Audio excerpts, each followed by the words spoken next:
Alors, bienvenue dans la deuxième étape. Je vais vous montrer donc du coup comment procéder pour mettre le joint entre les pierres. Donc comme je vous ai dit dans la première vidéo, donc voici le procédé. Donc du coup j'ai nettoyé les pierres donc avec mon éponge qui est là, frotter les pierres et surtout bien humidifier et enlever toute la terre entre les pierres pour que je puisse poser mon joint blanc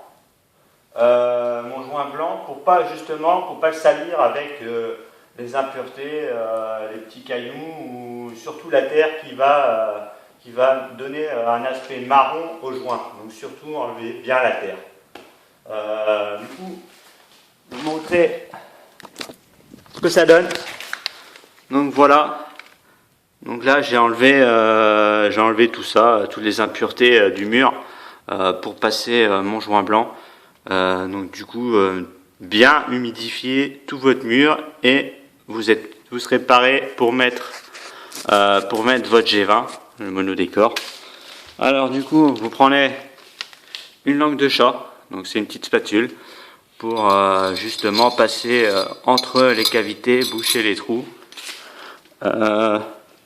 Je vais vous montrer le procédé. Hop. Voilà. Alors vous prenez votre petite boulette, votre spatule et c'est parti. Donc chaque recoin, chaque pierre, vous tartinez et vous appuyez fort pour boucher les trous éventuels. Donc du coup pour les dames c'est super parce que il n'y aura plus de trous pour les araignées, il n'y aura plus de bestioles. Votre mur sera sain et avec ceci, en plus de ça, ça laisse respirer le mur. C'est un produit spécial qui fait justement respirer le mur. Alors, une fois que j'ai tartiné, que j'ai mis mon joint entre les pierres, le procédé, donc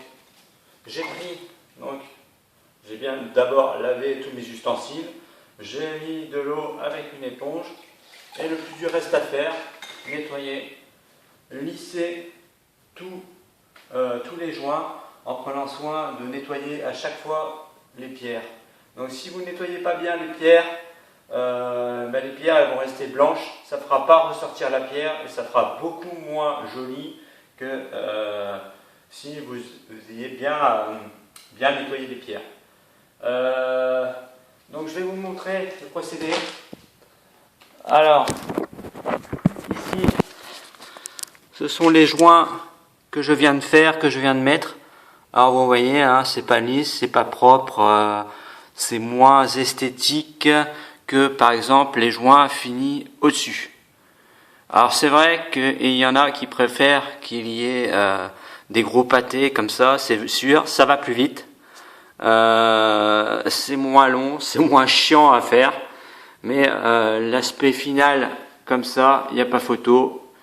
C'est propre, c'est clair, c'est lisse, c'est net. Vous voyez bien, le joint il est bien nickel, tout lisse. La pierre elle est bien propre. Alors faut faire exactement la même chose ici. Donc en prenant une éponge et donc du coup en frottant, en humidifiant bien entendu l'éponge et en frottant pour lisser le joint pour qu'il soit bien plat et qu'il soit bien en adhérence avec la pierre des deux côtés. Alors après pour fignoler, donc du coup faut tapoter plusieurs fois pour enlever l'enduit. Hop. Et à la fin, au final, ça donne ça, bien entendu, en nettoyant un peu plus les pierres. Voilà.